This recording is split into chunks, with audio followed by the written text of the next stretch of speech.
ұлттық қордан сол кезде мен селхозға 10 миллиард сол кезде қаржы беріп, сол кездердегі бағаменен бұл комплекс 2,5 миллиардтай қаражатқа түсті. Лизингіге 12 жылға алып салдық. Дизельный топливоның бағасы 11 теңге болатын тұғын. Арпаның келасы 7 теңге болатын тұғын. Әр сиырдан өндіретін сүттің көпшілігіне біз 3-ші орында тұрдық. Туатын бұзаудың 90%-ын біз ұрғашы бұзау қылып туғызамыз. 85% әрі сүт облыстың өзіне сүт жетпейді, бәрі де привозной.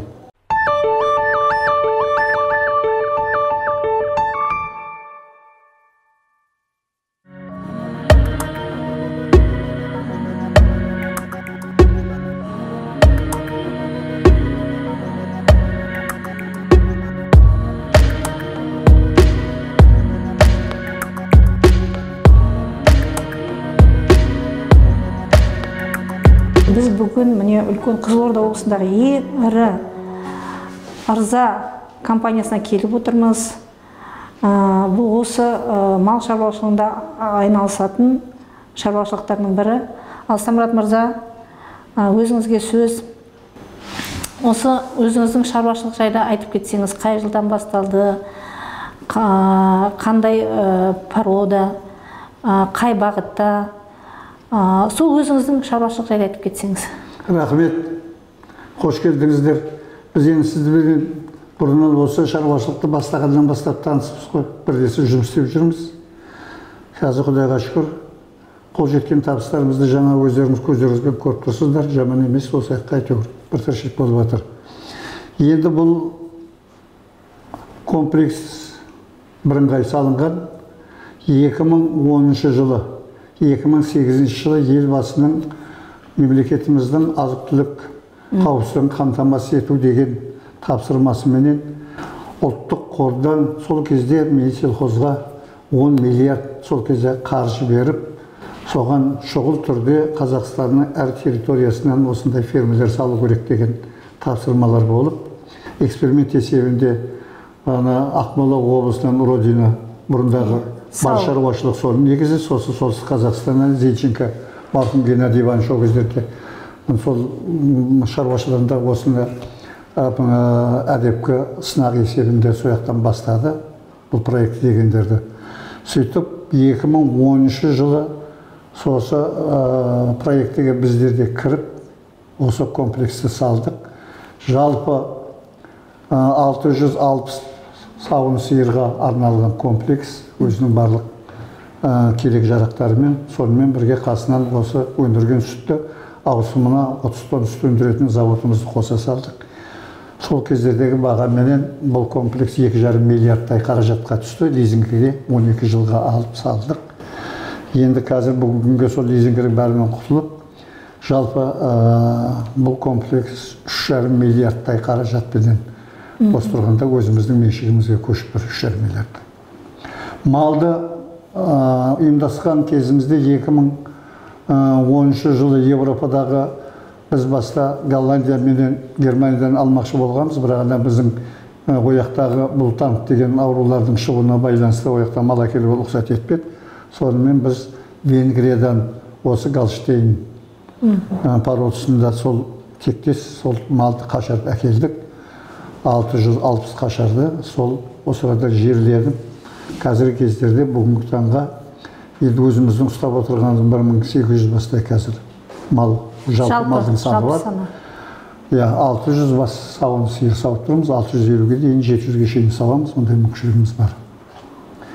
Енді біздің Қызылорда облысында, оның ішінде Қазалы ауданында бұл малдарды ешкімде осы болады деп есептеген жоқ. Сатушылар да, проект қорғағанда да барлық жерде.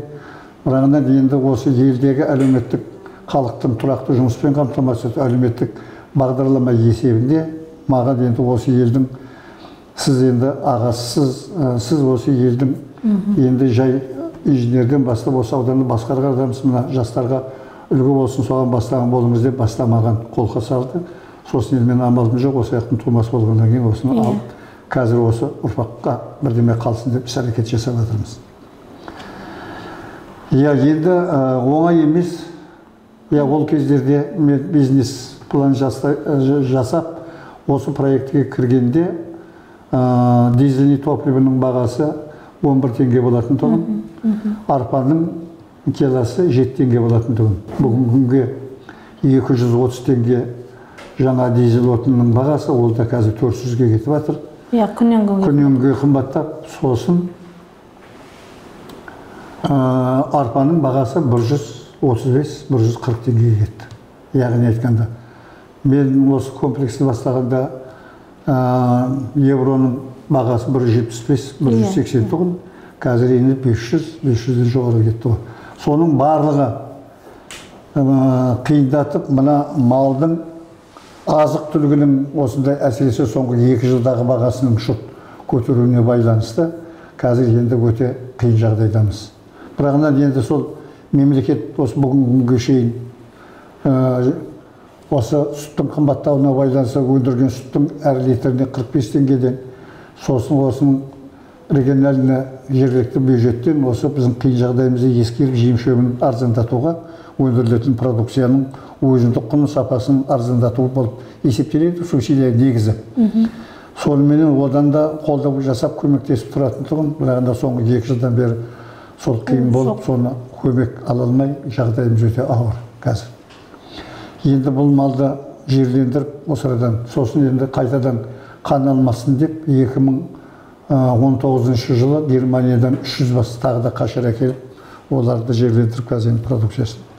Біз енді бүгінгі күнге өзіміз сол малды жерлендіріп болып, өзіміздің жерленген, осы біздің осында экстремальный климатымызға бейімделген өзіміздің репродукция, өзіміздің малымызды сатып, қазір сондай жағдайға жеттік. Ол енді үлкен жетістік. Үлкен жетістік ол. Бұл жерлерде ол маман да жоқ, бұл комплекс. Біздің енді осы уақытқа дейінгі оқытқан оқу орындарында біздің ғалымдарымыздың да ол кездердегі оқыған оқулары барлығы қазіргі заманның талабына наққа сәйкес келмей қалып отыр. Сосын біздің елімізде осы мал болмады ма? Бұл малдың ұстап тұтып күтуінің өзінде де бірталай ерекшеліктері бар болып тұрған қазір білініп тұр. Жалпы алған кездерде біздегі мына жүйелеп айтсақ, бүгінгі күнге біз әр сиырдан 8,5-9 мың литр сүт сауамыз. 20 жылдың қорытындысымен Қазақстан Республикасындағы осы сүт өндірушілердің арасындағы әр сиырдан өндіретін сүттің көпшілігінен біз 3-ші орында тұрдық. 1-ші орында Ақтөбенің Айсы тұрды, 2-ші орында Родина тұрды, 3-ші орында біз тұрдық. Бір сиырдан өндіретін. Ол Европадағы ең жоғарғы дәрежедегі Германия, Венгрия, Голландия мемлекеттерінің көрсеткіші. 9 мың литр деген біздің Қазақстан үшін өте жоғары көрсеткіш. Қазір енді оған мүше тұта алмаймыз. Арман қарай енді бізде Ақтөбедегі Айыстар 12 мыңға кетіп бара жатыр, Родина 11 мыңға кетіп бара жатыр. Біз де соның ізіне келіп, соған жанталасып, соған тіршіліктер жасаймыз деп жатырмыз. Негізі бұл малдың өзі жағдайында ауру да, сырқау да, продуктивность те, оның приплод та, барлығы да технология кормления. Ең бүкіл вопростың бәрін шешетін. Ветвраштардың барлығы ол ауырған сиырды емде ветвраш жазбайды. Жағдайы жоқ ауру сиырды қашып одан төлей алмайсың. Яғни айтқан кездерде бұның барлық іштегі секреті бұл малды мал қылып ұстау үшін оның технология кормлениясы, оның продуктивності барлығы да сол кездері ғана шешіледі. Технология кормления деген енді осы малдың өндірілетін өнімге сәйкес соның рационын қамтамасыз етіп жасап, соны дұрыс тамақтандыру. Енді оның барлығы да енді бұл жерде айтайын деп тұрған, өзіңіз осы бастап әкеліп жатқан кезде басында тұр осы сиыр салдырдыңыз ғой енді. Сол кездерден бастап енді сіздерді мына сиыр салудағы закваскаларыңызды алып пайдаланып келе жатырмыз. Енді тыпа-тыпа енді көп Европаның да, Американың да препараттарын әкеліп бізді қызықтырып айтады. Бірақ біз енді пока олардың әрқайсысына жүгіріп ізіне қолап тұрған үшін күні бүгінге шейін бейден ертең сиырды басайық деп жатырмыз. Бейден заквасканы сіздерден алып, сол сізді заквасканы салады. Бізге ол қазір қанағаттанып тұр. Яғни айтқанда ең бірінші бұл жердегі негізі ол кормленияның, сүт бағытындағы малдың, сиыр малының негізісі сол сиырс. Иә, сиырс. Сиырстың сапасы дұрыс болу керек. Сиырс уақытында салу керек. Сиырстың сапасы дұрыс болу керек. Сапасы дұрыс болу үшін оның закваскасы дұрыс болу керек. Айран ұйтқанда да соның ұйытқысына байланысты ғой мәселе. Барлығы да, яғни айтқан кездерде сол салынатын закваска өзінің технологиясымен салыну керек, сол берілу керек, сол өзін өзі оправдать ететін. Бізде қазір оның барлығы өзінің дәрежесіне жан көрдіңіздер ғой. Енді былтырғы салған сиырс, сол енді біз соның өзін декабрьдің аяғына шейін жейміз деп отырмыз. Құдай қаласа биылда енді келесі жылға деп белгілей саламыз. Яғни айтқанда осы сіздердің институт микробиология, вирусология менен бірлесе жасаған жұмысымыздың сіздердің осы бізге жасап жатқан көмектеріңіз үшін сіздерге көп рахмет. Соның біз нәтижесін көріп жатырмыз. Біздегі малдың барлығы қолдан ұрықтандырылады. Қазір енді біз тұқа деген бізде болған емес, пайдаланбаймыз. Тұқа деген қолдан ұрықтандырамыз. Сосын қазір біз барлығында сексеуіліне ұрық бұзаудың туатын бұзаудың 90%-ын біз ұрғашы бұзау қылып туғызамыз. Себебі бізге еркек бұзаудың тиімділігі керек емес. Сондықтан қазір 90 бұзау алып тұрмыз. 90% деген ол когда-то бұл арман. Ол қазір бізге ол пройден этап. Біз 90, неге 90? Неге 95 емес, неге 98 емес деп қазір енді сол ұрық сатушылармен солмен қалай дауласуға тура келіп жатыр ғой. Әрине оның барлық бағалардың барлығы соответственно қымбат. Ол бұқаның ұрығының өзі, әр бұқаның таңдағанда соның потенциалына қарап отырып таңдаймыз, соны бейімдейміз, сөйтіп сатып аламыз. Сөйтіп енді оны сатушылармен де ортадағы келісімшартымызда олар да өзінің продукциясының сол достоверностіне олар да жауап беруге тиіс, сонымен жұмыс істейді. Қазір енді 90% ұрғашы бұзауды туғызуды біз уже жеттік. Бірағынан енді ол әлде де әрмен қарай кетуіміз керек деген алдымызда жұмыстар тұр, жүргізіп жатырмыз оны қазір, айналысып жатырмыз. Жаңа ең бірінші негізін қалаушы біздің сиырсымыз дедік қой. Сүттің негізін қалаушы сиырс дұрыс болу керек, заквас дұрыс. Соответственно, оған қосымша енді берілетін концентратный карма, соған сәйкес енді оған берілетін қосымша примикстер. Осы малдың енді әрмен қарай енді бір сауын сиыр толық витаминдердің барлығын 50 килограмм тамақ жейді. Сол сүтті өндіргеннен кейін бұл Гольштейннің ерекшелігі бұл бөтен малдардың барлығы әуел өзінің жағдайын жасайды. Әуел өзінің қоңын жинайды, содан кейін барып ауысқан сүтке айналдырады. Бұл Гольштейннің ерекшелігі дүниежүзіндегі сүт бақытындағы бұл әуелі сүтке жұмсайды. Біздің қолдан тамақтандыруға бермеген нәрсе жетіспегеннің бәрін өзінің организмдегінің барлығын салып жіберіп, солардың бұлардың тезірек істен шығатындығы содан. Өзінің организмдегі бүкіл элементтердің бәрін жоғалтып, осы сүтті өндіруге салады. Пайдалы заттардың бәрін пайдалы заттардың бәрін сүтті өндіруге, сүтті вырабат етуге кетеді. Біз соның орнын енді толықтырып, сол өзіне өзі неге қоңын жоғалтып жағдай кетпеу үшін, соның орнын қамтамасыз ету үшін сол рационға сондықтан толыққанды рацион болу керек, соны біз беріп отырамыз енді, соны қамтамасыз етеміз. Әрине енді оның барлығы Америкадан, Европадан келеді, бәрі қымбат, амал жоқ. Бізге конечно соңында осы сүт керек. Мал бағатын адамдардың барлығы осы пакеттерін сүтті тасып ішеді. Колхозда, совхозда, қалада, далада, барлығда. Енді қарауымда түйе тұр, сиыр тұр, жылқы тұр. Соның біреуін сауатын адам жоқ қой, саумайды. Тегін ішіңдер, бала шағалардың ішін дегенде соны саумайды. Біз облысқа керекті сүттің 15% қамтамасыз етеміз. 85% әрі сүт облыстың өзіне сүт жетпейді, бәрі де привозной. Яғни айтқанда. Сондықтан енді ол сүтті біз қамтамасыз етуге тиістіміз, өндіруіміз керек. Ол көбею керек, енді репродукция жаңа өзіміздің, енді барлық біздегі малдың бәрін шетелден сатып әкеліп жүрміз. Енді мына өзіміздің мына қолдан ұрықтандыру сексеуілдей ұрық арқылы біз енді өзіміз мына елдегі сырттан мал әкелмейтін қылып өзіміздің малымызды сатып өзіміз өндіруіміз керек. Өзіміздің сұранысымыз өзіміз қамтамасыз етуіміз керек, таси бермеуіміз керек. Қаншама қаражат кетеді. Таси бермеуіміз керек оның барлығы. Ол таси бергеннің барлығы мына Қазақстанның өзіндегіден көрі олардың жерлену шығындары көп. Оның бәрін қазір айтуға мыналарды жазып қойған, қолдан рисовать етіп қойған жаңағы маман еместерін жазып қойған несіне сәйкес ол өліп қалғанда тұр деп айта береді. Мынау өлім беріп жатыр дейді, бәрі дұрыс емес, ол ондай болмайды. Оның ең болмағанда келгенде 25-30% шығын болады, оның әңгімесі жоқ. Енді бұл жердің өзінен өндіргендер, ондай шығын болмайды ол. Практикада барлығы да сол өзін-өзі нақтап жүр.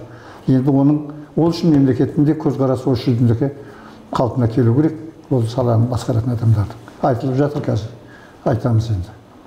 Қорыта айтқанда біздің мемлекетіміз үшін азық-түлік ең бірінші жағдайда болу керек. Біздің енді өзіміздің оборонный безопасность істейтін болатын болса, обороны без продовольствия не бывает, оларға да тамақ керек қой. Тамақ бірінші кезекте болып, осылай үлкен патриоттық сезіммен осыны алып бәрімізді қолғанымыз керек. Біз өзіміз тамағымыз ең болмаса, первый хотя необходимый тамағымызды қамтамасыз ететін жағдайға жетуіміз керек. Оның ішінде сүт, оның ішінде ет, мына бірінші халыққа керек жағдайлар. Ол тұрақты сүт дегенім тұрақты осындай елді мекендегі әлеуметтік программа бұл. Екінші жағынан тұрақты жыл 12 айға тұрақты айлық, тұрақты жұмыс орны қосымша. Сосын енді халыққа керек осы тамақ безопасность. Сондықтан енді сіздерменен бірлесе отырып, біз әлде де осындай жаңалықтарға жете беруіміз керек. Мынау сүтті өндіруге сүт заводқа да бір жаңалық енгізбекшісіздер, оның да сәті болсын, оны да көрейік, бірлесіп жұмыс істейік. Әлде де